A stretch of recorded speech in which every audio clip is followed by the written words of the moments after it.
Peter classes को स्वागत पिला माने। आशा बहुत भलरे अच्छ तुम माने। तुम स्कूल भी स्टार्ट हो जीवनी, स्कूल ले पाठ पढ़ा पढ़ी भी आरंभ होबनी।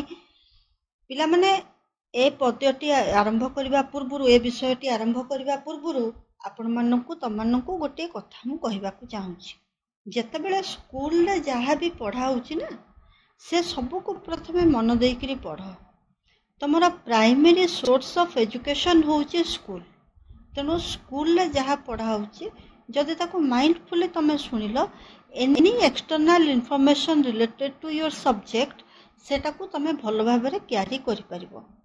किंतु ट्यूशन हो कि ऑनलाइन एजुकेशन हो कि यूट्यूब चैनल लो पढ़िबा हो, जदि तुम प्राइमरी सोर्स ऑफ इनफॉरमेशन टाको स्ट्रांग न रखिबो, ताले ए सबू भी जिते पढ़िले भी, जिते आमे तुम मानकु ऑनलाइन टीचिंग देले भी, सेटा हुए तो किछिटा कम पड़ जाई पारे। तेणु प्रथमे गोटे कथा मन रख, स्कूल ले टीचर माने जहाँ पढ़ाउचंती ताकु भल भाबरे तमे सुन, मन रख और बुझिबा को चेष्टा कर। तापर कोन हबो, जेतेबेले तमे ए जो एई भली यूट्यूब चैनल लो पाठ पढ़िबो, सेटा तमरो कोन हबो, सेटा तमरो रिविजन टाइप रो हे जिवो। तेणु आज आमे कोन करिबा, एटा निहाती तमे माने मन रखिथिबो। आज आमे कोन करिबा, आज आमे गोटे काव्य पढ़िबा बा कविता पढ़िबा। कवितार ना होउची काहा मुख अनाई बंचिबी, कवि भक्तचरण दास। आमे कवि परिचय को प्रथमे जिबा। भक्तचरण दास 1800 शताब्दी कवि थिले। एटा पढ़िबो तुमरो कवि परिचय जतिकी क्वेश्चन करी हबो एठी, मु सेगुडाक करि दउची। काहा मुख अनाई बंचिबी किए लिखिथिले? भक्तचरण दास लिखिथिले। से केउ शताब्दी कवि थिले? से 1800 शताब्दी कवि थिले। से केउठारे जन्म ग्रहण करथिले? से खोर्धा जिल्लार राजसुनाखला निकटवर्ती सानपदर ग्राम रे जन्म ग्रहण करथिले। तम मानकर जेतेबेले क्वेश्चन आसीबो, ए एक मार्किया क्वेश्चन, सेगुडाकर तो मल्टीपल चॉइस आसुची। तेणु से केउ ग्राम रे जन्म ग्रहण करथिले?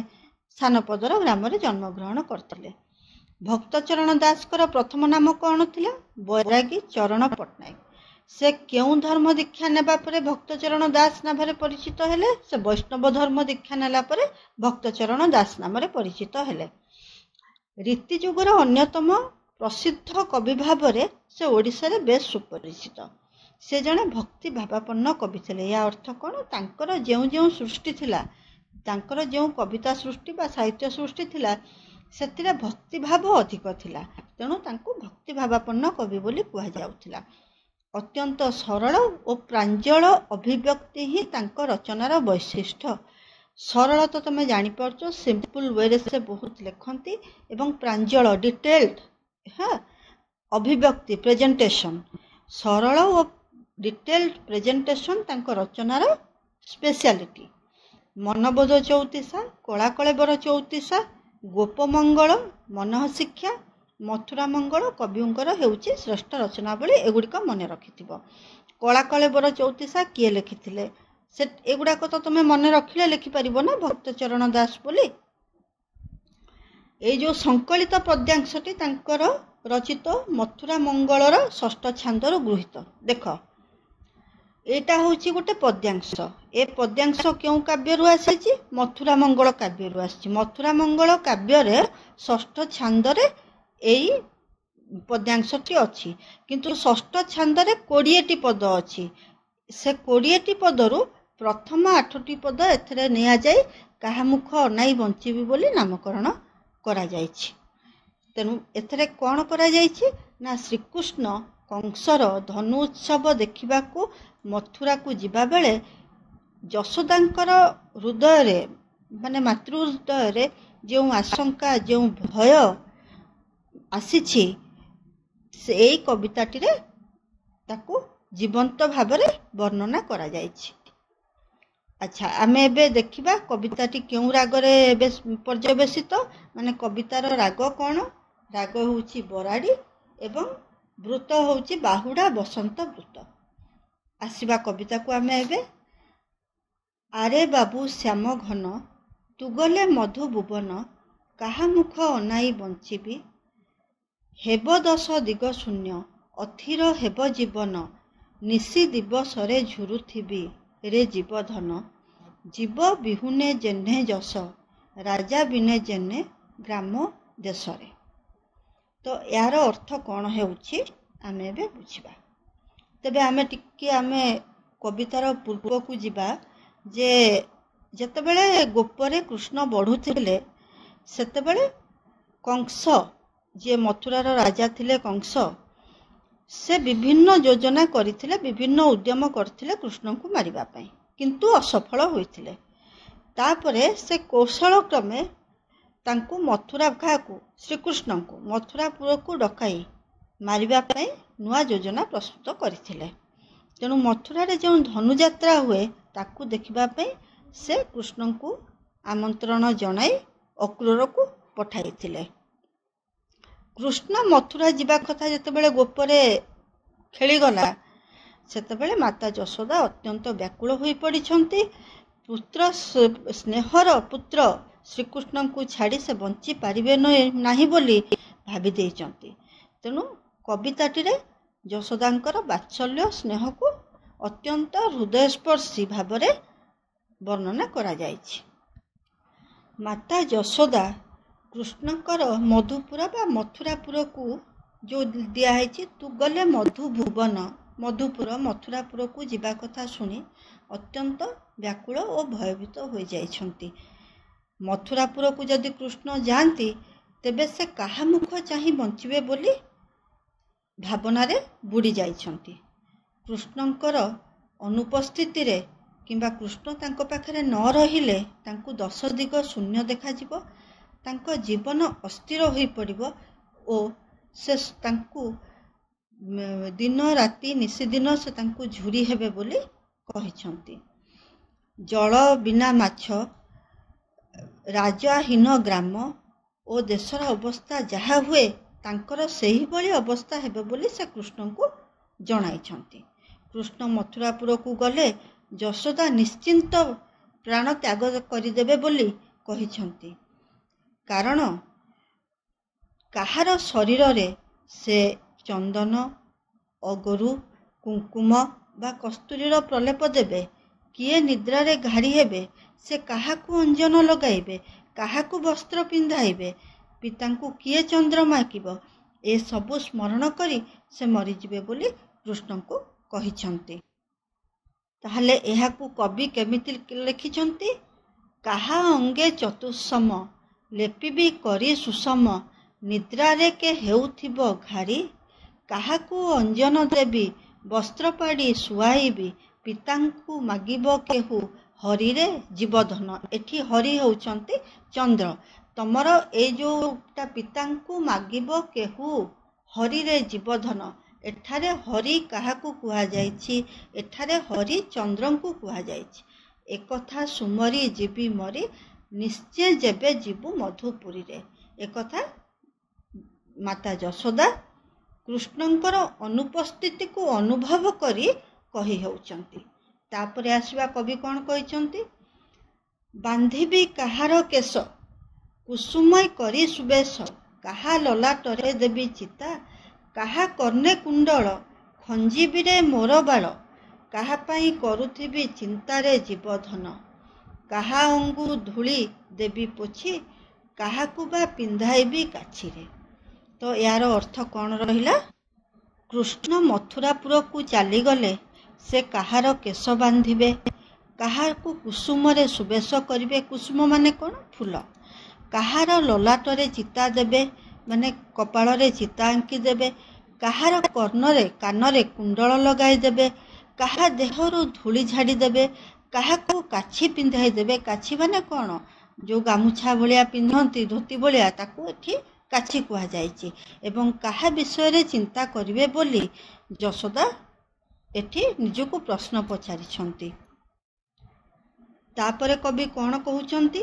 ଯେତେବେଳେ ବନେ ଯାଉ ସଙ୍ଗରେ ମୋ ପ୍ରାଣ ନେଉ ନିମିଷେ ବିଚ୍ଛେଦ ନ ସହି ଏବେ ଯିବୁ ମଥୁରାକୁ ମୋତେ ସମର୍ପି କାହାକୁ ଚନ୍ଦ୍ରମୁଖ ନ ଦେଖିଲେ ମୁହିଁରେ ଜୀବଧନ ଜୀବନ ହାରିବି ଗଣ୍ଡ ଜଳେ ତୁ ମୋତେ ଅନ୍ତର ତିଳେ ହେଲେରେ। ମାତା ଯଶୋଦା ଏଠି ବ୍ୟାକୁଳ ହୋଇ କହିଛନ୍ତି ଯେ କୃଷ୍ଣ ଯେତେବେଳେ ବଣକୁ ଯାଆନ୍ତି ସତେ ଯେପରି ସେ ତାଙ୍କର ପ୍ରାଣକୁ ନେଇଯାଆନ୍ତି। କାହା ପ୍ରାଣକୁ? ମାତା ଯଶୋଦାଙ୍କ ପ୍ରାଣକୁ ନେଇଯାଆନ୍ତି ବୋଲି ଏଠି ଯଶୋଦା କହୁଛନ୍ତି। କ୍ଷଣକ ପାଇଁ ମଧ୍ୟ ସେ କୃଷ୍ଣଙ୍କ ବିଚ୍ଛେଦ ସହ୍ୟ କରିପାରନ୍ତି ନାହିଁ। ଯଦି ବର୍ତ୍ତମାନ କୃଷ୍ଣ ମଥୁରାପୁରକୁ ଯାଆନ୍ତି ତେବେ ସେ କାହାକୁ ସମର୍ପି ଦେଇଯିବେ ବୋଲି ଯଶୋଦା କୃଷ୍ଣଙ୍କୁ ପ୍ରଶ୍ନ ପଚାରିଛନ୍ତି। ମୋତେ ତୁ କାହାକୁ ସମର୍ପିକିରି ଯିବୁ?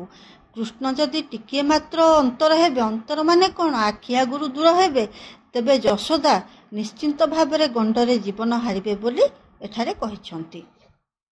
ସର ଲବଣୀ ଅଧାମ ପକ୍ୱ ରମ୍ଭା ସୁଧାସମ ମୁଖେ ଦେଲେ ଥୁଥୁ କରି ଫିଙ୍ଗୁ ଯେତେ ରୂପେ ନାଳିଆଇ ପର ସଇ ବଳିଆଇ କୋପେ ଉଠି ପାକ ଭାଣ୍ଡ ଭାଙ୍ଗୁରେ ଜୀବ ଧନ ଏବେ ଦୂର ହୋଇବ ସେ କଥା କିନ କରେ ଦାରୁଣ ବିଧାତାରେ। ସର ଲବଣୀ ଅଧାମ ପକ୍ୱରମ୍ଭା ମାନେ ପାଚିଲା କଦଳୀ, ଏଇଭଳି ଅମୃତ ତୁଲ୍ୟ ଖାଦ୍ୟକୁ ଯେତେ ବୁଝାଇ ସୁଝାଇ ଖୋଇଲେ ମଧ୍ୟ କୃଷ୍ଣ ଥୁ ଥୁ କରି ଫିଙ୍ଗି ଦିଅନ୍ତି ଓ ରାଗିକିରି ପାକ ଭାଣ୍ଡକୁ ଭାଙ୍ଗି ଦେଉଥିବା ମଧ୍ୟ ଯଶୋଦା ଏଠି କୃଷ୍ଣଙ୍କୁ ସ୍ମରଣ କରାଇଛନ୍ତି। କୃଷ୍ଣ ମଥୁରାପୁରକୁ ଗଲେ ସେସବୁ କଥା ସବୁ ପଛରେ ରହିଯିବ, ସେସବୁ ଆଉ ହବନି। ବିଧାତାର ଏଭଳି ବିଧାନକୁ ମା ଯଶୋଦା ସହ୍ୟ କରିପାରୁନାହାନ୍ତି। କବି ପୁଣି ମା ଯଶୋଦାଙ୍କର ହୃଦୟର ଅନାବିଳ ପ୍ରେମକୁ ବର୍ଣ୍ଣନା କରି କହିଛନ୍ତି, ଛାଇକି ଅନାଇ ଡରୁ ଧାଇଁ ମୋତେ କୋଳେ କରୁ ବସନେ ଘୋଡ଼ାଇ ମୁଖ ଗୋଟି ହୋଇଥାଉ ଥରହର ଦେଖିଲେ ଅନ୍ଧାର ଘର ଉଚ୍ଛ ପାବଚ୍ଛ ନପାରୁ ଉଠିରେ ଜୀବଧନ ମଧୁପୁରେ ହସ୍ତି ଘୋଡ଼ାମାନ ଗର୍ଜିଲେ ନପୁଣ ଡରୁ ଶ୍ୟାମରେ। ତାପରେ କ'ଣ କହୁଛନ୍ତି ଏଇଟା ପଢ଼ି ଦେଇକିରି ତମମାନଙ୍କୁ ପୁରା ବୁଝେଇଦେବି। କାନ୍ଥେ ଦେଖି ଚିତ୍ରପନ୍ତି ନାନା ଭୟଙ୍କର ମୂର୍ତ୍ତି ଭଏ ଯାଉ ସେ ଘରୁ ପଳାଇ ଏବେ କଂସ ପୁର ଯିବୁ ରାକ୍ଷସ ମାନ ଦେଖିବୁ ଡରି କାହାକୁ ଧରିବୁ ଯାଇରେ ଜୀବ ଧନ ମାଏ ବୋଲି ଡାକିବୁ କାହାକୁ ସାହାବା କେ ଆହା ବୋଲି ବୋଲିବାକୁରେ ନିଶା କାଳେ ମୋର କୋଳେ ଶୋଇଥାଉ ଶ୍ରମ ବଳେ ସ୍ୱପ୍ନ ଦେଖି କିସ କିସ ମା ବୋଲି ଚମକି ପଡ଼ୁ କଣ୍ଠେ ଦୁଇ ଭୁଜ ଭିଡ଼ୁ ପୁଣି ଶୋଉ ଘଡ଼ି ହୋଇ ବାସରେ ଜୀବ ଧନ ସେ କଥା ସୁମରି ମରି ଯିବି ଉଠ ବୋଲି କାହାକୁ ଡାକିବି ରେ।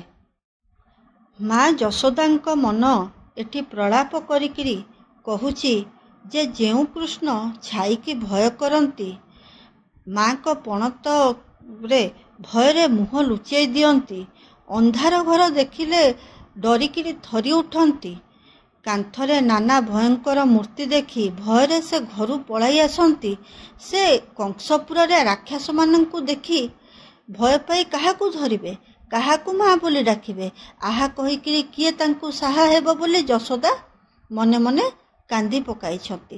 ରାତିରେ କୋଳରେ ଶୋଇଥିଲା ବେଳେ କି ସ୍ୱପ୍ନ ଦେଖି ମା ବୋଲି କହି ଚମକି ପଡ଼ି କୃଷ୍ଣ ଦୁଇ ହାତରେ ତାଙ୍କ କଣ୍ଠକୁ ଭିଡ଼ି ଧରନ୍ତି ଏବଂ ପଣତ ଘୋଡ଼ି ହୋଇ ଶୋଇପଡ଼ନ୍ତି।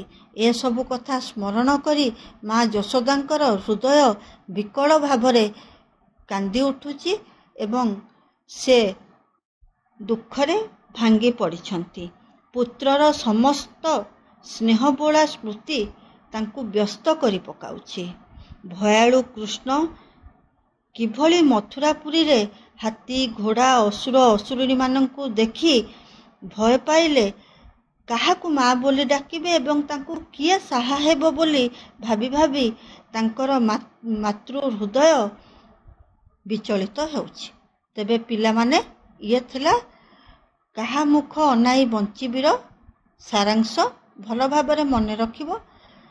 ସାରାଂଶଟିକୁ ତମେମାନେ ଯେତେବେଳେ ଭଲ ଭାବରେ ମନେ ରଖିବ ବା ଭଲ ଭାବରେ ଜାଣିଯିବ, ତମକୁ ସରଳାର୍ଥ ଲେଖିବା ସମୟରେ କୌଣସି ଅସୁବିଧା ହେବ ନାହିଁ। ଗୋଟିଏ କଥା, କବି ପରିଚୟ ଉପରେ ବିଶେଷ ଧ୍ୟାନ ଦେବ, କାରଣ କବି ପରିଚୟକୁ ନେଇକରି ବହୁତ ଗୁଡ଼ିଏ ପିଲାମାନେ ଭୁଲ କରନ୍ତି। ତାହେଲେ ଆଜି ପାଇଁ ଏତିକି ରହୁଛି। ତମେମାନେ ଭଲରେ ପଢ଼ାପଢ଼ି କର। ଆମେମାନେ ପୁଣି ନୂଆ ନୂଆ ଭିଡ଼ିଓ ନେଇକରି ଆସିବୁ। प्रथमे पद्य करुचु गद्य मध्य आसीबो या परे लाइक शेयर सब्सक्राइब करो निज सांग मानक मध्यरे मध्य याकू बहुत अधिका परिमाण रे तुम माने शेयर करो रहिले जय जगन्नाथ।